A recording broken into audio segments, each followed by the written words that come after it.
Welcome, Franman, Hello, Derek. or some people know you as Tom Franey. Yes, I have a real name. Believe it or not, Franman does have a real name. We've confirmed that today. Welcome. Thanks for coming out with me to talk with me here for sure. No problem. I appreciate it. We have Franman here today. We're coming out with a limited release Franman shirt, as you want to call it. You're right. With special graphics on it. You'll see it online soon enough, but all inspired from the infamous Franman and one of his mottos. The quiet man that I am around town. So well known and so well revered, you could say. Most of the way. Yeah. Most of the way. For sure. But yeah, really popular. See him all around at all the bars in Ogunquit, and usually got a smile on his face and bringing the life to the party down there. You got to keep the economy going. You know what I mean, Derek? But also is a small business owner for sure in the southern Maine area, and a business that was small but seems to be growing Southern New popularity. Hampshire to Southern Maine, yeah. Southern New Hampshire, Southern Maine. Yeah.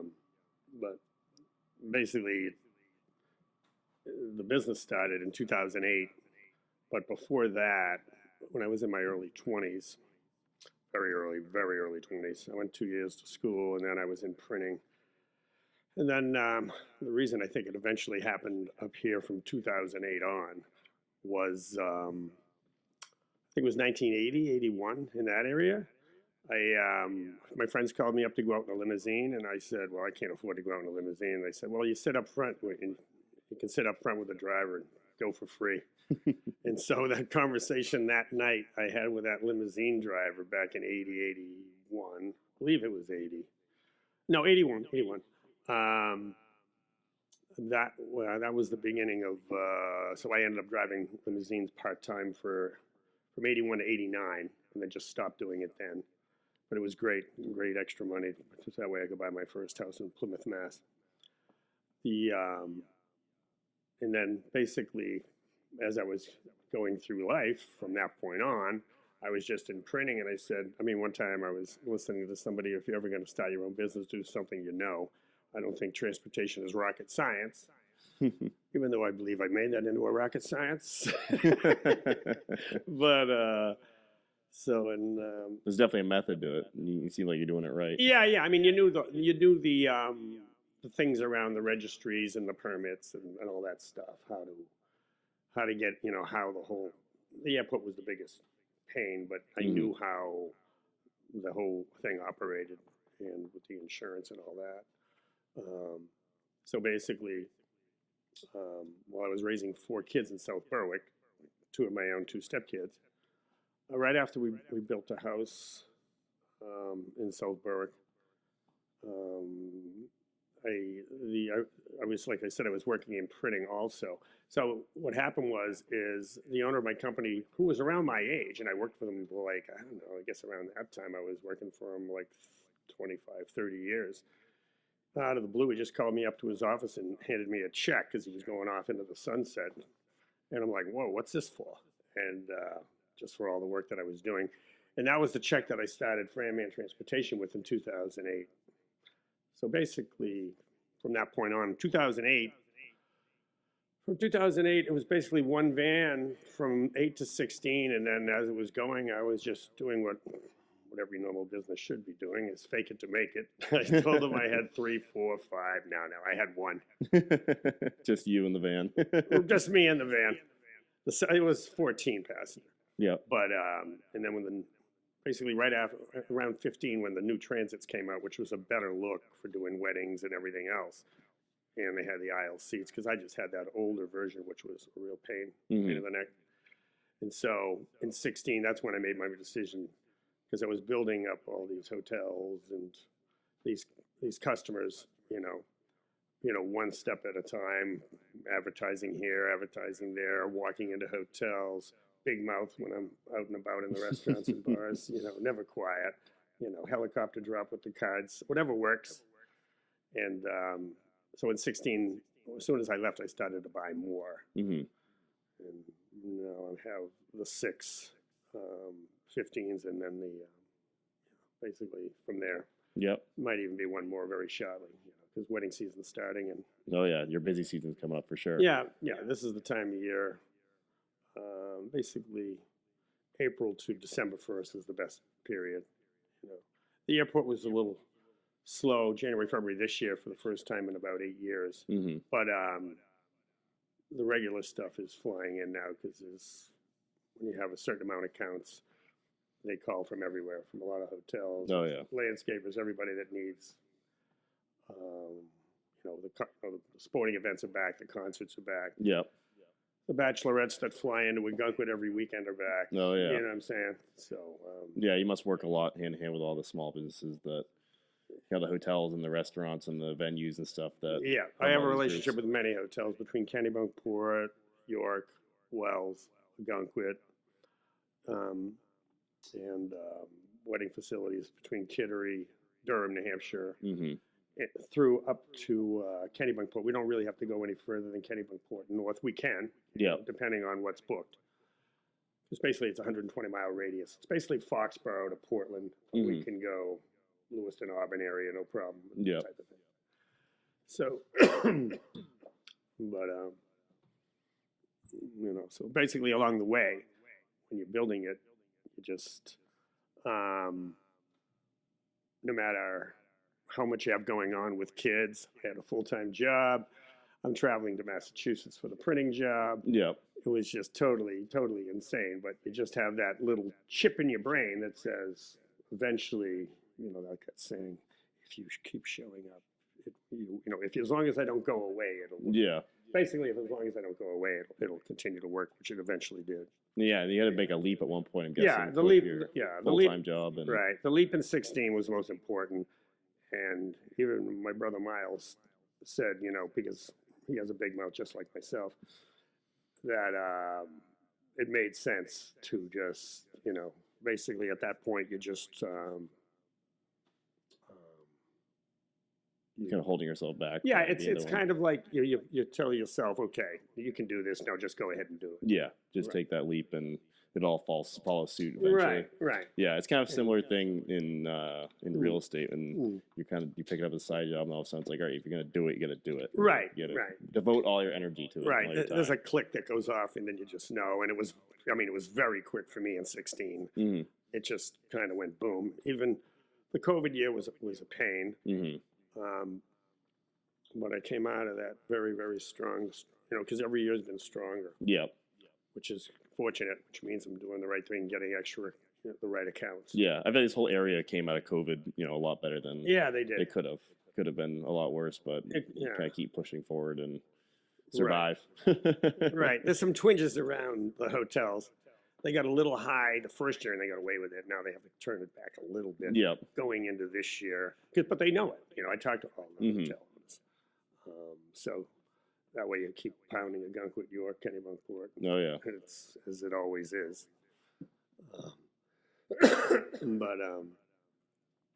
But the early days of this were never easy because the crazy stuff was like I had to accept every job there was from 2008 on. So when you had bachelor parties right at 2 a.m. and they want to go to McDonald's, I said, no, you're done. And now they're chasing me around a van trying to kill me. Yeah. And by the way, I remember every one of you out there that were doing that. I have all the names. Okay, Wells and Dover, calm down now.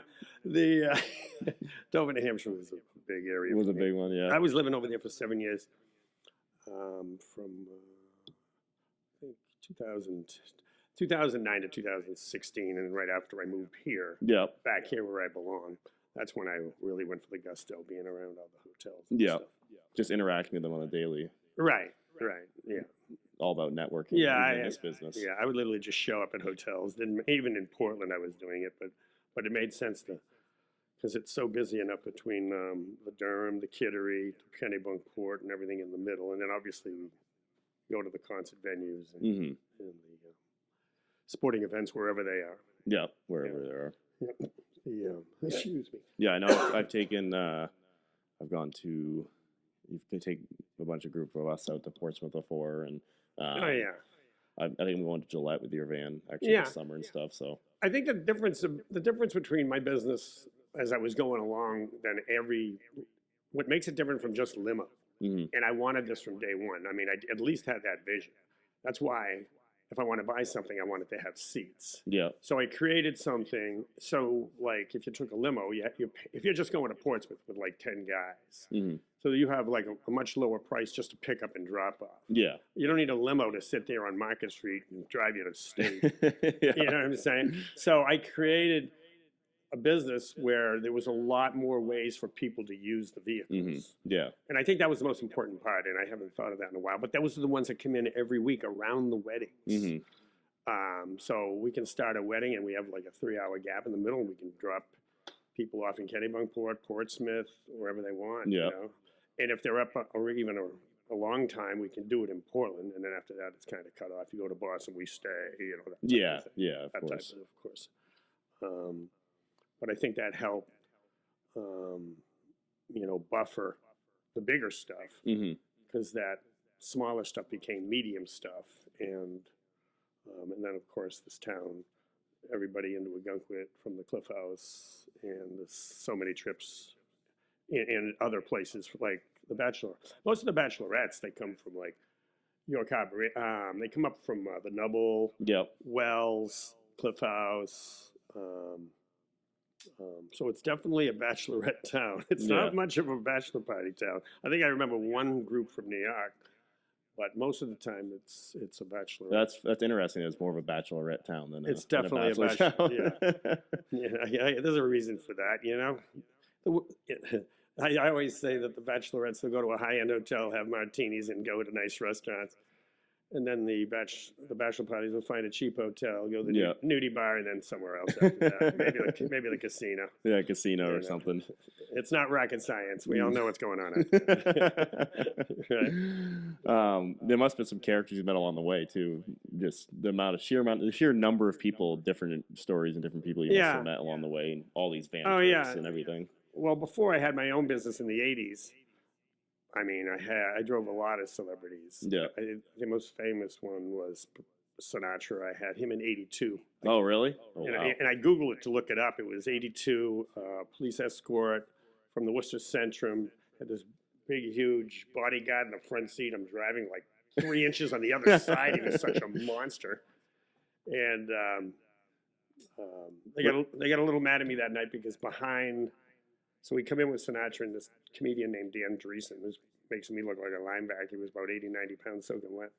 and we went in this hallway, and they had stars on the door, and I'm like, oh my God, what's this? I Love Lucy. They got a little mad at me that night for that because it was a little corny, stars on the door. Yeah. I mean, even the '80s, I thought that was a little bit corny. But I mean, I had Van Halen, Hall & Oates, Aerosmith 4 times. Oh, wow. Sheena Easton, Olivia Newton-John. I think the funniest one I had was Diane Cannon, who was married to Cary Grant. I think she's still alive. I don't know how, but she got off a plane and wanted me to get the best popcorn in The best popcorn in the the city. best popcorn in the city. Scared the daylights out of me, and I'm like 21, 22. Yeah. And I went to the Rocky Horror Picture Show and went in there for the popcorn. She said it was the best popcorn she ever had in her life. So I had to sweat that one out. Where would you mainly drive them? They going from like airplanes to hotels? They were or going concerts. Logan to high-end hotels. I mean, you got to realize there was no GPS, no cell phones. Yeah. So you just, map book, Mhm. hope for the best. And some of those map books, but I think I knew the city very well. That's probably why there were 2 music producers back then, Frank Russo and Don Law. I was not a big fan of Don Law. I fought with him quite a bit. I had Bette Midler 4 nights in a row. Mm. And here's a funny moment. I thought Don wasn't paying me enough. And I says, Don, there's 4 or 5 limos going to follow me to the Meridian Hotel, one of the hardest places to find in the financial district. Mhm. And that was the old Federal Reserve building. And so me and Don were talking in this alley behind the Opera House. And while we're talking, Bette Midler came out, and all the vehicles would be following me. And no cell phones, nothing, no Yeah. internet. And so she comes out quick, and the the limousine is facing the other way, and the guy takes off. And I said, "See, now you got a problem." You know what I mean? And the funny thing was the driver turned around to Miller and asked her, "Do you know where the Meridian Hotel was?" That was a good, power play. Yeah, no, for sure. And then I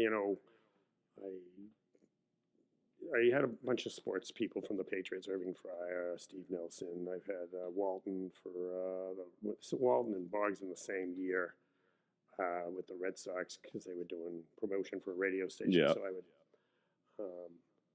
But back then, I never asked for any autograph. I couldn't take pictures with anybody. I Yeah, would of have taken a picture back then. And these were all in the limos, just to that limo service. Yeah, they you were worked all for. in limousines back then. A real cool one was, I realized this because very quickly I was a roommate with the manager who was a young guy.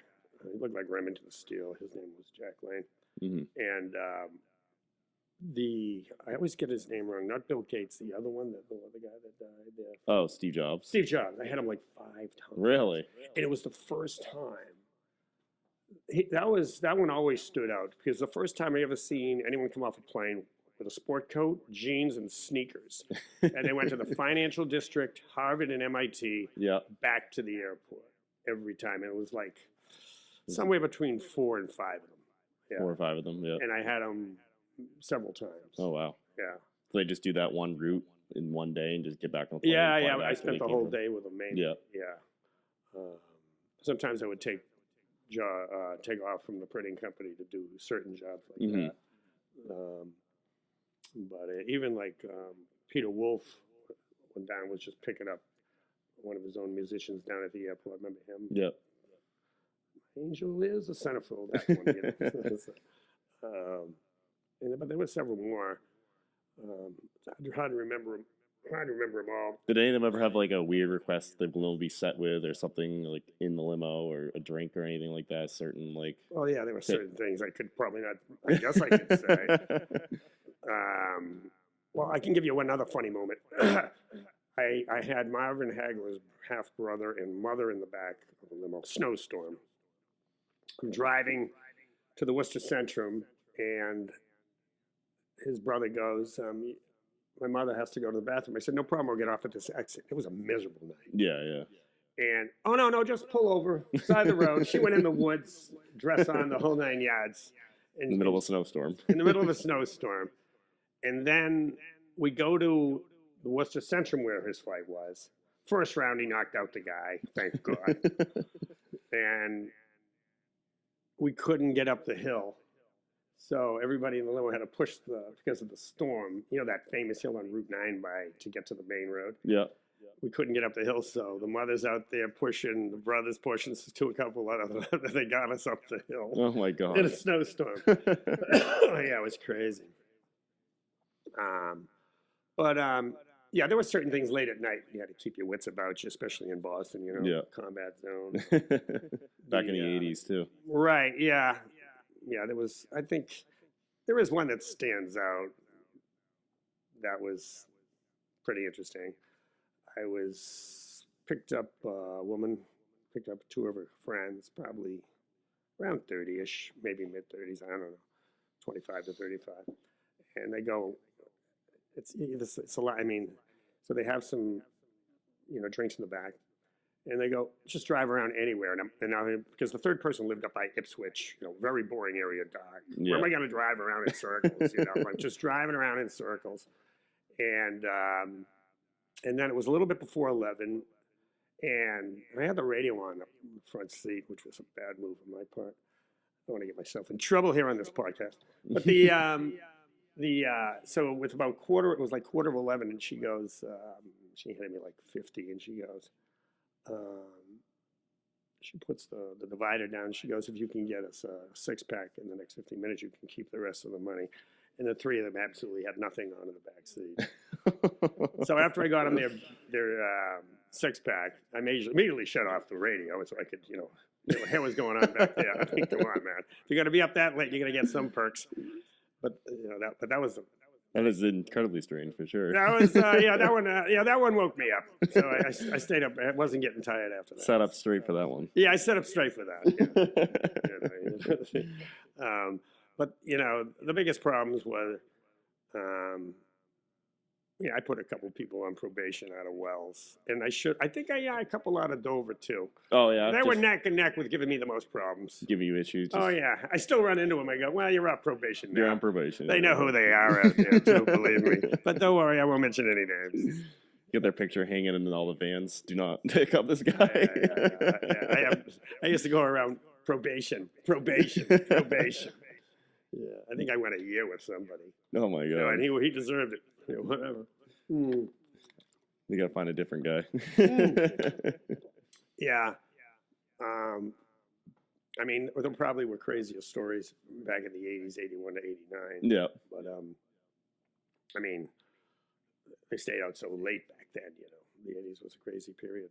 But it was one of the funnest decades. Well, I'm sure there's, plenty of memories. Yeah, it was the best. It was the dancing decade. I mean, it was, people did too much of one drug. Thank God most of them outgrew it back in the day. Yeah. But it was a very fun-loving decade. A lot of great places to go dancing in Boston. What's the name of that big place that was right in the theater district? It was awesome. Roxy, unbelievable. Mm-hmm. Oh, bring it back. But so I mean, I had the perks of being, because my roommate was the manager of the limousine company, so we would go out in the limos quite a bit and had a lot of fun. Yeah. But I mean, it was like, and I think I think the reason I stopped then at an 89, I remember the economy was kind of going south, and I had saved a lot of money. Mm-hmm. And there was an incident. I remember that. Yeah, I remember this. I'll tell you this incident. It's not a big deal. This is when it ended. I drove some people, like North Shore from the Boston area. Yep. And there it was. I remember it was 3 guys, 3 girls, and one of them set the other 2 up with her friends, vice versa. Mm-hmm. One, this guy and girl been on this their first date, and they're going out, maybe second date, whatever. And but this is where I was pretty sharp. So basically, the guys were getting rough, and I said to the guy, if you don't cut it out, I'm just going to drive to the police station and get this over with. Yep. And then he got me in a headlock from behind. Oh my god! Right, I'm driving the vehicle. Driving a van that they're riding in. I'm on Route 1. I'm on Route 1, and I'm around the Saugus area. And I just faked it. Let me tell you, I've won one fight in my life. I'm 1 in 30. Okay, and so I said, if you're so tough, why don't we just pull over and get this over with? I had no intention of fighting. Yeah. So he gets out of the door on his own. I get out. I jump back in. I leave him on Route 1. Gone. Then his other friend got mad. I pulled up about 100 yards later, and he gets out. Shoo! Same off. I said, same how trick lucky. twice. So then I still had 1 guy left, right? Yeah. So we go up and around. We're turning around to go back to Boston. Yeah.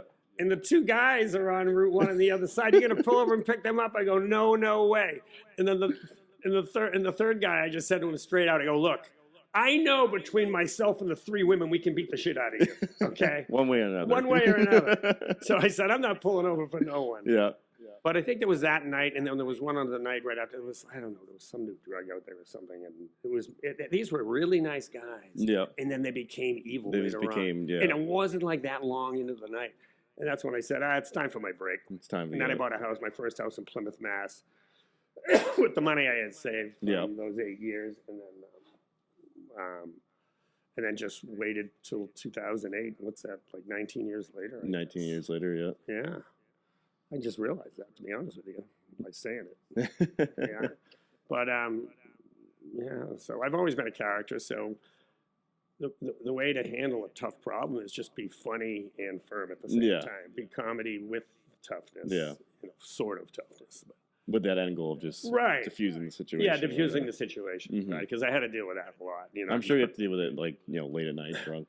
those even Oh in the, yeah, like, the yeah, vans yeah. and stuff, just people that aren't in the right state of mind and Correct, correct. You know, nothing good happens after midnight. It's still correct. yeah, still And correct. it's worse after 2 a.m. Yeah.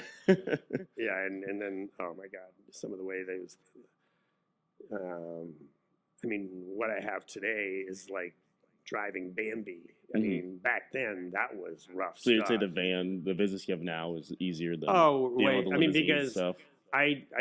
as I was going along, I mean, everything is like weddings, and I would know, um, I mean, early on when I had the one vehicle, when I was taking everything, it's still extended from those old days. Mm-hmm. I had a bunch of guys in Manchester, New Hampshire. I don't know how the heck they do it in there at midnight, the police, because it's trouble there between midnight and 2 a.m. Oh yeah. And I don't know how the hell I was handling these guys, but I got through it. But from back then, that's the part. That's why I tell the drivers all the time. You said you have no idea what I had to go through to build this thing, Yeah. because you have to, and then you kind of figure it out. Mm-hmm. And even those bad boys in Wells are good now. Yeah. You know, they're back. And the same thing with Dover. Mm-hmm. Just a couple of certain oversized groups that would call me and different, blah, blah, blah. Yeah. But yeah, you kind of live and learn, and then you just, every now and then you screw up. But I mean, we might have one a year that might be out of control. Might be out of control. Yeah, a year. very small. It's pretty good numbers Right. for the amount of trips you take. And like no matter where they are, no matter where they're staying, I think it's more a little bit where someone would get in and talk to you like, well, this is what I want you to do, and that's it. I go, well, that's not how it works. Mm-hmm. That's not the way it works. I said, we'll tell you what we can do. You tell me what you want, and we will do it. And then when you can sniff out, somebody up to no good. Yeah. Even locally, like usually an out-of-towner, Mm-hmm. when I deal with the different hotels. And when a driver calls me up, and I said, well, either just give me the phone, and a lot of times I actually enjoy that. Yeah. So I'll say, all right, you drop them off, I'm going to pick them up. Yeah, yeah. You know what I mean? Because I want to get a feel for this. Mm-hmm. Yeah. Just take the situation yourself. Yeah. Sometimes I like doing that, and most of the time they back off. They know I'm the owner. And I just say, look, this is what we can do and can't do for you. All right. Just yes or no. Yeah, That's how it operates. Mm-hmm. That's the beauty of owning the business. And right. I mean, you have so much reserved, like going into these, April to December 1st, so to speak. Mm-hmm. With all the weddings and everything else, so we tell you, well, we can get you here then. Like Kennebunkport's kind of difficult in the summer on a Friday or Saturday because of the traffic. Yeah, and we have so much going on around here. And I have, Thompson Inn at Cider Farm in Durham. We're there every weekend. Oh yeah, that's probably the number one. Oh wow. Yeah, it's probably that one. Cliff House is probably 2, and then maybe Pepper Cove 3, and then the rest of them around York 3, 4, 5, 6, 7. Yeah. Because there's so many in York. Mm-hmm. But they balance themselves off because it's a big pool there, which is great. That's why this is such a giant niche area. Yeah. For sure. And I know you're on call for even a few restaurants and events stuff if they have drunk people that need to get a ride. Oh yeah. Like I always tell them, like the ones on the weekends, that we just need you at the end of the night. Well, let me tell you. I got to keep up my lifestyle here. Yeah. So first thing I'm going to do is book both ends of the wedding, and I just did it in the car just before I came into your house. Yeah. I said, look, this is because he had an after party at Levitt, which is fine, and they had it at Josiah River, which is great. Yep. And I said, you're going to do both ends, or I'm not going to do it. Yeah. Right? It's not worth it for me to. No.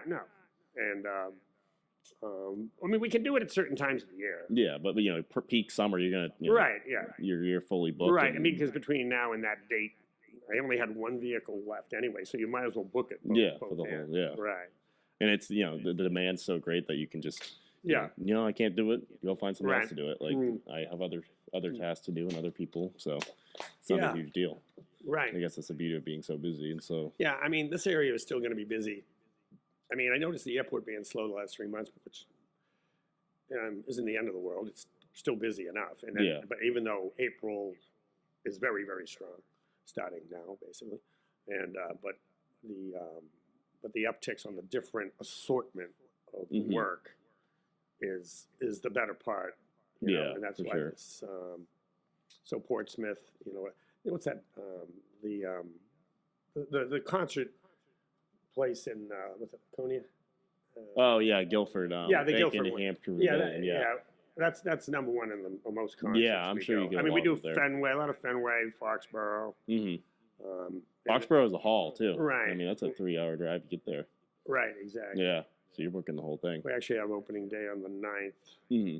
It's funny, the Red Sox will be out the West Coast for almost 2 weeks before they have their first, which is good, obviously, with the weather tomorrow. Oh yeah, if Yep. they were here, it would be a different story. Yeah, but so I mean, it wasn't easy to build this thing around the 4 kids, travel hockey. Oh yeah. My daughters, and but once I got over here and the kids got into junior and senior year of high school, that's when I knew I had a lot more freedom. Yeah. You do a lot more. Right, exactly. More time to put into that business. And and then of course everybody knows me from the area between Portsmouth, Dover, York. Oh yeah. I feel like every bar I walk into, I can see. Oh yeah. I'll be hanging out like the most random place, like I'll hang out Black Sushi, and Right. All of a sudden I see you walk in there. I'm oh like, yeah, I can just walk from the house. Here? That's why I live where I live. Yeah. When you're Really driving walk all distance. day, and they said once you get a scooter, I go, why? Why? I mean, I just go to the end of the street and I see the traffic. I'm 5 houses down Yeah. from Route 1, so. There's something to be said about living that close to Ogunquit with that. Oh yeah, traffic it's a nice and everything. perk. Just you can half mile to the beach, a quarter mile to downtown. Yeah. it's nice. Yeah, all the bars, all the restaurants, it's Right. perfect. So, It's like just that area in general boomed like so much since COVID basically. Yeah, like, you're right. Ogunquit Yeah. tourism and everything's just gone up and up, and yeah. just a huge part of it. You know. And for a small town, it's still new restaurants that pop up. Yeah, I feel like there's a couple new restaurants every year. Yeah. Even though there's only like a handful of them in town to begin with. Right. Yeah. There's always something new happening. Yeah, it's kind of interesting because, like, York has all the function facilities. Ogunquit has more restaurants for a smaller town. Yeah. But they both have the beaches, and the whole layout works out great. It's fortunate to be in this great niche area. No, for sure. And I feel like Ogunquit definitely has like more of a nightlife than. Oh yeah, Wells or without a York. doubt. That's Like, why getting back to the Bachelorettes, the ones that come in from Wells, the double light. I mean, I know what house you're at. We've been, it's Airbnb up there and stuff. Yeah, you probably know half the Airbnbs by heart at this up point.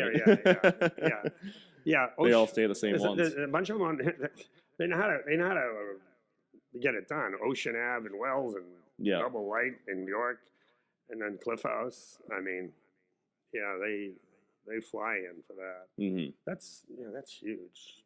I mean, that's literally almost 3 every weekend. Yeah. There's a lot of like in Cliff House in general. A lot of people fly in and just get a car right up to from the airport right to the resort. Right. And, a lot of them don't even leave the resort half the time though. No. I think basically what happens once you get to the nicer weather, they Friday, if they come in for a weekend or a Thursday, the first night they always check out the hotel, and then they start going out after that. Yeah, because they know they have a town, mm-hmm. and then they can check out the town because they all want to walk the Marginal Way. Oh yeah, that's a signature. And then like Perkins Cove is like the Lobster Shack opens this weekend. I eat more lunches there than any place on the planet. I was customer of the month last April. Jason in April, they get it done for me, and then. From there, they realize there's a town, and you know what I mean. So it's more like sometimes the first night and the last night. Some nights I don't know if it's a 3-night minimum or a 4-night minimum. Like a lot of them do, yeah. I mean, they're getting more and more. Right. Like I used to work at the Norseman, and a lot of their July and August are like 3-4 night minimums, right? Just to stay there. It's crazy. Yeah, and they get it all day long too. People still. Oh yeah, they do. If you're looking at like $800 a night in peak July, it's like we'll stay 4 nights. And some of these corporate groups that come in, they'll do 2 shifts because they have a break from a meeting, and they'll do Marginal Way. So and then they'll come back at night for dinner or take all their. There's a lot of. You find there's a lot more corporate stuff happening than. I found it back more last year. I think there was a break, obviously COVID in the first year after COVID, no, and then it started coming back, and I have a bunch of them in there right now for this year, and then when they get married at the Cliff House, they have a lot of rehearsal dinners Oh yeah. in and around When I was here. working at Clay Hill Farm, they'd have Clay them Hill all the time Farm, there. Clay Farm, Jonathan's. They've done them even at Front Porch. Yeah, those are. And they do some. The Levitt Theater is coming on with a lot more. They're doing a lot more wedding venue stuff. Yeah, though, the after party type of stuff. It's a big area. I bring that up all the time on the phone for the Levitt. Yeah, because it's a good layout. Yeah, I think they won a couple awards recently for stuff like that. But yeah, they started doing all those venues and after party stuff, and it's been killing it by the sounds of it. Yeah, Max does a good job. He works hard. Yeah, that's a great place. I mean, I feel like it's a younger crowd down there. Yeah. And more of a, because like Ogunquit's kind of famous for more of an older demographic and stuff like Right. that. But I feel like recent years it's been like more of a younger crew coming up, and Levitt's kind of the center of that. Yeah, almost. right. And they have good food too. I love their lobster rolls. I get them all the time. Yeah, for sure. And it's one of the only places open till 1 a.m. Last year is when I'm more like mornings and managing the night. Yeah, not really. And late afternoon. I mean, if there's a lot of weddings that when if they're not staying at the Cliff House, a lot of times it's Anchorage, Meadowmere, Admiral's Inn, Colonial, and sometimes I do the first half of a wedding on a Saturday or something like that. But I'm just making sure. Mainly, I do is just gas up the vans in the morning and check the maintenance. Yeah, make sure they're running. Right, and then it's a conveyor belt up to Brown's and Ogunquit. I feel like I always see one sitting there in Brown's parking lot. Brownie makes my life so much easier. Yeah. But what's great, one little thing, I am like I thought one of the vans starting dragging, and I drove it over there immediately. I go, I don't like the way this is dragging, and it was a battery. Yeah. And they jump on my stuff so quick. Mm. And that's why I'll only buy Fords, because I can get them. The maintenance is so easy. It's so easy. And it's way cheaper. Yeah. Yeah, I'm not looking at Nick. Well, those other ones, I mean, a Sprinter van, how much do those cost nowadays? You're looking at like. Well, they're all gone. Everything's. Yeah, that's another part. They've all gone up in price, and but I've been very fortunate shopping wise. Mm-hmm. Very fortunate, and there'll be another one probably by the end of April. Yeah. So I'm keeping my eye out for that. But I mean, most of the time I get them in like when I first started, low 30s. I could get them with like 12, 15,000 miles. Now I can get them around 50, but I still feel that's pretty good. Yeah. For what they're doing. For what the business is pulling in and stuff, it makes sense. Right. Yeah, there's no crying there. My overhead is in good shape. I won't cry about even because I've been around a long time. The insurance is good for me because I've been around a long time and been fortunate with the way everything has gone. And yeah, I mean, starting out, I feel like the cost of starting a business like that nowadays is astronomically higher than it used to be, for sure. And there's more hoops to jump through and stuff. Correct. Yeah. Yeah. It's all about liability nowadays. Yeah, liability, right, and buying those vans, yeah. There's always someone out there looking to sue someone. Yeah, actually, the last one I bought was last June 1st. Yeah. And this is a little creative, and so I have Square Reader, been with me around a long time, and I'm a great customer for Square, and I love Square because I have a good accountant, good bookkeeper. Yeah. And Square makes my life easier for, everything, because they have good reports and everything. But they're always, so the last vehicle I bought, I just paid for it outright. It was like $33,000. Yeah. And then I had Square pay me back. Oh, really? And basically, out of the $33,000, they will just take, every time I swipe, they will take 20% off to pay the van back. Oh, wow. That van took me 10 months to get paid. Yeah. That's nice system. Yeah, that's a good system. It only took me 10 months to pay that one off, so I'm a big fan of Square. Yeah, no, for sure. That makes a lot of sense. Yeah, it does. It does. And yeah, it's good stuff. Keeps the strength of the business going. Basically. Oh yeah, for sure. Right. For sure. Yeah. But and now from here we just I think my son will be a major part of the business going forward. He's 22. Good. He can't. He has to be 23 to be in the big white vans. Oh, really? Insurance reasons and that stuff. Yeah. Yeah. It's all. Yeah. Well, it's 25 now. It's 23, which is better. Oh, that's good. Yeah. He'll be 23. So your son's gonna take it over. As far as I know, unless the way he dates, I don't know what country he's going to end up in. That's with most kids. Yeah, most boys. It's a coin flip. Yeah, it's a coin flip on that. But well, that's good. Yeah, I mean, if he enjoys doing it, and, set him up, and then maybe he can handle all the stressful parts of it while you just hopefully that would be nice. But planning on having a good schedule for myself, mainly mornings, and try to get back into the golf in the early afternoons. Yeah, you're always up early. I see in your Facebook at Cliff House. Yeah, I'm always up 4:30 in the morning. I'm a morning this guy. Guy's up at. I just saw him at the bar last night. I watch the clock. Yeah, you keep an eye on the clock. Yeah, I watch the clock. I still get my 8 hours no matter what. Yeah. Yeah. And steal my coffee from the Meadowmare, and then I'm off. You tell me that. I've heard that story a couple times. The Meadowmare coffee. Sometimes Admiral's in. Their cups are a little small. They better pick it up on that end. And then I just, we do the route. Yeah. The Cliff House, the worker route. All the workers, yeah. So that's what we're doing right now. That's important. I mean, there's a lot of issues with just staffing housing and how far away the houses have to be, because what hotel's going to buy $1 million house right near their location and staff their housing in it? They got one up here on like Greenleaf, right?